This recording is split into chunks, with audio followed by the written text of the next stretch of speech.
उम्मीद करता हूँ कि सब बढ़िया होगा। दोस्तों ये बात तो आप भी जानते ही हैं कि दुनिया को आगे बढ़ाने के लिए जनरेशन को आगे बढ़ाना कितना महत्वपूर्ण है। जैसे इंसान के बच्चे पैदा होते हैं वैसे ही इस दुनिया में और भी जीव हैं जिनके बच्चे पैदा होते हैं। इंसान के बच्चे पैदा कैसे होते हैं ये तो सब जानते हैं, लेकिन क्या आपको पता है कि बर्ड्स यानी कि पक्षियां अपने जनरेशन को आगे कैसे बढ़ाती हैं? ये पक्षी कैसे अपने बच्चों को जन्म देती हैं? क्या आपने कभी इन्हें प्यार करते देखा है? अगर नहीं तो ये वीडियो आपके लिए ही बनाया गया है और इसे आप अंत तक जरूर देखिएगा। जी हाँ, आज हम आपको दिखाएंगे कैसे पक्षी प्यार करते हैं और अपने बच्चों को जन्म देते हैं। दोस्तों चिड़िया उड़ती है इसमें तो किसी को शक नहीं हो सकता, लेकिन चिड़िया संभोग कैसे करती है? क्या हवा में भी कर सकती है या फिर चिड़िया कहाँ संभोग करती है? आखिर ये प्रजनन क्रिया को अंजाम कैसे देती है? हमें चिड़ियों के संभोग के बारे में जानना चाहिए।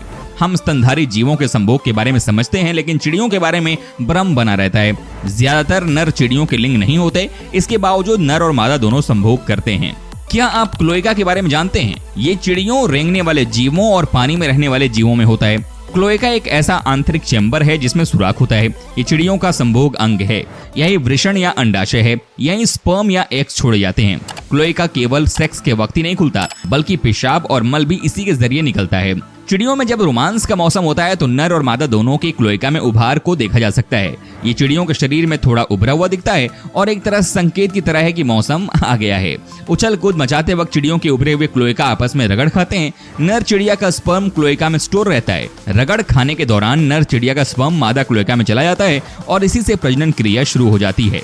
चिड़ियों का गर्भाधान भी बिल्कुल मानवों और स्तनधारी जीवों की तरह ही है। आपने कभी भी चिड़ियों में कामसूत्र की तरह संभोग को नहीं देखा होगा। चिड़ियों में संभोग का सिर्फ एक पोजीशन है।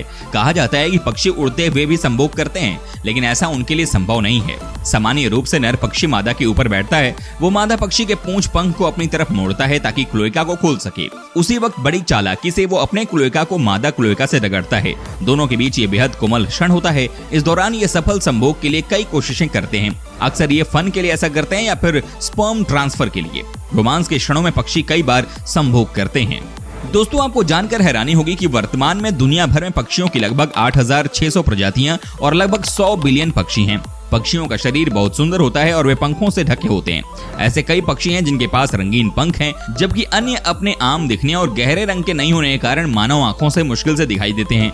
पक्षियों के सामने के अंगों को पंखों में संशोधित किया जाता है, जो उनमें से अधिकांश को उड़ने की अनुमति देता है। पक्षियों के जबड़े सींग के आकार की चोंच से ढके होते हैं और पक्षी का वजन काफी भिन्न हो सकता है। पक्षी और प्रजनन। यौन प्रजनन द्वारा पक्षी प्रजनन करते हैं। कई पक्षियों में प्रेमालाप अनुष्ठान होते हैं।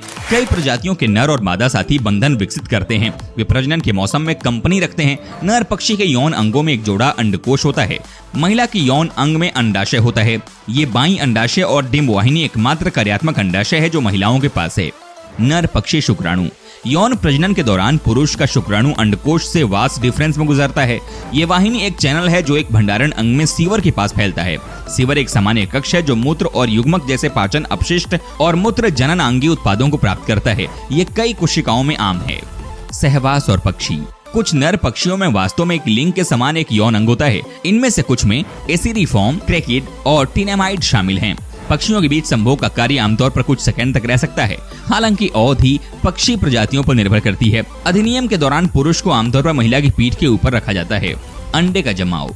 एक बार जब नर अपना वीर्य महिला के सीवर में जमा कर देता है तो वो अंडे जमा करती है। इन्हें भ्रूण कहा जाता है। अंडे अलग अलग घोंसले में विशिष्ट समूहों में रखे जाते हैं। ये घोंसले जमीन में सरल पेस्ट संरचनाओं से लेकर बहुत संरक्षित घोंसले तक भिन्न हो सकते हैं। पक्षी कैसे मिलते हैं? पक्षियों की प्रजनन शरीर रचना। दोस्तों अधिकांश पक्षियों में स्तनपायी के समान प्रजनन शरीर के अंग नहीं होते हैं। जैसा कि हमने पहले बताया कि नर और मादा पक्षियों दोनों में क्लोएका होता है, जो उनके पाचन, मूत्र और प्रजनन प्रणालियों के लिए शारीरिक निकास के रूप में कार्य करता है। इसका मतलब है कि जो मल और मूत्र को उत्सर्जित करता है वहीं पर अंडे रखे जाते हैं। प्रजनन के मौसम के दौरान क्लोएका शरीर के बाहर थोड़ा सा दिखती है, जबकि शेष वर्ष के दौरान ये बहुत कम महत्वपूर्ण है। जब पक्षी नस्ल के लिए तैयार होते हैं, उनके प्रजनन अंग, टेस्ट और अंडाशय सूजन और शुक्राणु और ओवा का उत्पादन करते हैं। नर पक्षियों को अपने क्लोएका में शुक्राणुओं को तब तक संग्रहित करके रखना होता है जब तक कि संभोग करने का मौका न हो, और मादाएं अपने ओवा को उर्वरक करने से पहले अपने क्लोएका में शुक्राणु प्राप्त कर लेती हैं। मोर मोरनी ऐसे बनाते हैं संबंध। क्या आंसू वाली बात है गलत? जाने पूरी सच्चाई। आज हम आपको अभी कुछ समय पहले की वो घटना याद दिलाना चाहते हैं जब एक जज ने मोर और मोरनी के संभोग को लेकर एक ऐसी टिप्पणी की थी जिसके बाद वो मजाक की बात बन गई थी। खबरों के मुताबिक जज साहब ने मीडिया से बातचीत में कहा था कि मोर को राष्ट्रीय पक्षी इसलिए घोषित किया गया क्योंकि वो आजीवन ब्रह्मचर्य का पालन करता है। उन्होंने आगे कहा था कि उसके जो आंसू निकलते हैं मोरनी उसे चुग लेती है, जिसके कारण वो गर्भवती हो जाती है। मोर कभी भी मोरनी के साथ संबंध नहीं बनाता है।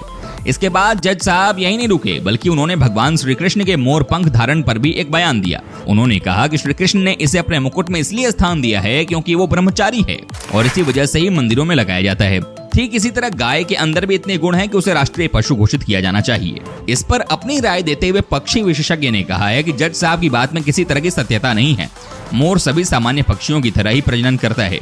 वैज्ञानिकों के अनुसार मोर और मोरनी में एवियन प्रजनन अंग होता है जिसे क्लोएका कहते हैं, जो भागीदारों के बीच शुक्राणुओं को स्थानांतरित करता है, जिससे ये बात साफ होती है कि मोर और मोरनी भी अन्य पक्षियों की तरह ही प्रजनन करते हैं। तमिलनाडु स्थित सलीम अली पक्षी विज्ञान और प्राकृतिक इतिहास केंद्र के निदेशक ने कहा कि मोर और मोरनी में संभोग महज चंद सेकंड्स के लिए होता है। उन्होंने आगे कहा कि मोर के पास शुक्राणु होता है और मोरनी के पास अंडे। मोर के शुक्राणु मोरनी के क्लोएका में जाकर अंडों को निषेचित करते हैं। उन्होंने बताया कि सिर्फ मोरनी का चुनाव होता है कि वो किस मोर को संबंध बनाने के लिए चुनेगी। पक्षियों के सुनने का सच। दोस्तों, बचपन से ही हम सभी ने पक्षियों को बिना कान के ही देखा है और कभी ध्यान नहीं दिया कि आखिर ये सुनते कैसे हैं। जी हाँ, ये बात नहीं तो नहीं है, लेकिन चौंकाने वाली जरूर है कि पक्षियों के कान नहीं होते और फिर भी वे सुनते कैसे हैं। चाहे फिर कोई भी पक्षी क्यों ना हो, सब बिना कान के ही होते हैं और शायद हमने कभी सोचा ही नहीं कि पक्षी सुनते हैं तो कैसे। वैसे तो पक्षी सबको पसंद होते ही हैं, उनका चहकना, रंग बिरंगे पंख और पक्षियों की प्यारी और रंगीन आंखें, लेकिन कभी उनके कान को नहीं देखा। चलिए तो चौंकिए मत, आज हम आपको इस उलझे हुए सवाल का जवाब देंगे, वो भी पूरी जानकारी के साथ। दोस्तों, दरअसल पक्षियों के कान किसी ने भी नहीं देखे, क्योंकि सच्चाई तो ये है कि उनके कान होते हैं लेकिन बाहरी नहीं। उनके कान किसी को दिखाई नहीं देते हैं, लेकिन वे भी हम इंसानों की तरह सब कुछ सुनते हैं। बता दें कि पक्षियों में एक आंतरिक कान होता है। आपको जानकर आश्चर्य होगा कि ये आंतरिक कान सिर के अंदर होता है और चौंकने वाली बात तो ये है कि ये कान बिल्कुल इंसानों के कान की तरह ही होता है, जिसके सुनने की क्षमता भी बड़ी तेज होती है। इसीलिए माना जाता है कि पक्षी बाहर, ऊपर, नीचे से आने वाली आवाजों को अपने सिर के माध्यम से सुनते हैं और उनका कान उनके सिर के अंदर ही छिपा होता है। ये कोई मनगढ़ंत कहानी नहीं है, बल्कि ऐसा अध्ययनों में भी पाया गया कि पक्षी अपने सिर के माध्यम से दूसरी आवाजों को सुनते हैं। जी हाँ, ऐसा कई अध्ययनों में सिद्ध हो चुका है। तो कोई भी यदि आपसे पूछे कि आखिर पक्षियों के कान होते नहीं हैं तो फिर भी वो सुन कैसे सकते हैं, तो आपके पास इस बात का जरूर जवाब हो, क्योंकि आप जान चुके हैं कि पक्षी अपने सिर के माध्यम से दूसरों की आवाज को सुनते हैं। लेकिन साथ ही ये जानना भी जरूरी है कि पक्षियों के कान बाहर ना होने से उन्हें थोड़ा नुकसान भी है, क्योंकि पक्षी ऊंचाइयों से आ रही आवाज में फर्क नहीं कर सकते हैं और वे केवल अपने आसपास की ही आवाज और प्रतिक्रियाओं को सुन सकते हैं। कीटों का प्रजनन कैसे होता है, लक्षण और अवस्था। दोस्तों, कीड़े प्रजनन करते हैं शारीरिक क्रियाओं के माध्यम से, जिसमें कुछ प्रजातियों में मौजूद कुछ अपवादों के साथ एक पुरुष और एक महिला नमूना की भागीदारी शामिल है। एक पुरुष द्वारा निषेचन सबसे आम प्रक्रियाओं में से एक है।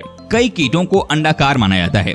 अंडे के माध्यम से संतान पैदा करने का मुख्य तरीका है, जो प्रजातियों के गुणन और अस्तित्व की अनुमति देता है। कीटों के बीच प्रजनन कोशिकाओं के मैथुन, संघ और संलयन की प्रक्रियाओं से पहले होता है, जो प्रजातियों के आधार पर विशिष्ट परिस्थितियों में संतानों के गठन को बढ़ावा देगा। शारीरिक रूप से कीटों की प्रजनन प्रणाली पेट की ऊंचाई पर पाई जाती है, जिसमें नर और मादा नमूनों के बीच अलग अलग गुण होते हैं। कीड़े की अपनी ग्रंथियां और नलिकाएं होती हैं, साथ ही अंडाशय आंतरिक या बाहरी। नर कीड़ों के अपने शुक्राणु होते हैं, जिसके साथ वे मादा जननांगों को निषेचित करते हैं। दुनिया भर में कीट प्रजातियों की बड़ी संख्या ने उनके बीच मौजूद प्रजनन प्रक्रियाओं के संदर्भ में अध्ययन का एक पूरा क्षेत्र उत्पन्न किया है। कीटों की 5 प्रजनन प्रक्रियाएं। विविपरायणता सबसे आम प्रक्रिया बड़ी संख्या में प्रजातियों द्वारा की गई। इसमें मादा के जीव के भीतर अंडे में निषेचन और भ्रूण का विकास होता है, जो एक बार अंदर विकसित होता है, जिसके परिणाम स्वरूप एक छोटा लार्वा होता है, जिसे बाहर जीवित करने के लिए निष्कासित कर दिया जाता है। कीड़े के भीतर भ्रूण के विकास, विशेष रूप से उनके अंडे सूखे जैसी स्थितियों के लिए प्रतिरोधी झिल्ली को पेश करने की विशेषता है, जो बाहरी परिस्थितियों की परवाह किए बिना लार्वा या अप्सरा के आंतरिक विकास की अनुमति देता है। विविपैरिटी का एक प्रकार ओवोविविपैरिटी है, जिसमें अंडे कीट के अंदर बनते हैं और मेजबान जीव से निष्कासित होने के तुरंत बाद ही हैच होते हैं। ये किस्म कॉकरोच प्रजाति में देखने योग्य है। ब्लाप्टिका डुबिया तिलचट्टे की अन्य प्रजातियां नियमित रूप से जीवंतता द्वारा प्रजनन की जाती हैं। पार्थेनोजेसिस एक प्रजनन प्रक्रिया नहीं है जो कीड़ों के लिए विशिष्ट है। सरीसृप और पौधे भी इस प्रकार के तंत्र को आजमाते हैं। पॉलीम्ब्राइनी कीड़ों के प्रजनन में एक बहुत ही विशेष मामला है। इसमें एक एकल अंडे का भ्रूण गुणा होता है। इसका उत्पादन 2 से अधिक मात्रा में भ्रूण से एक ही बार में किया जा सकता है। ये आमतौर पर ततैया जैसे प्रजातियों में किया जाता है, जिन्हें बड़ी संख्या में व्यक्तियों को अपने प्राकृतिक कार्यों को करने की आवश्यकता होती है, जिनमें से अन्य कीटों का उपभोग और नियंत्रण होता है।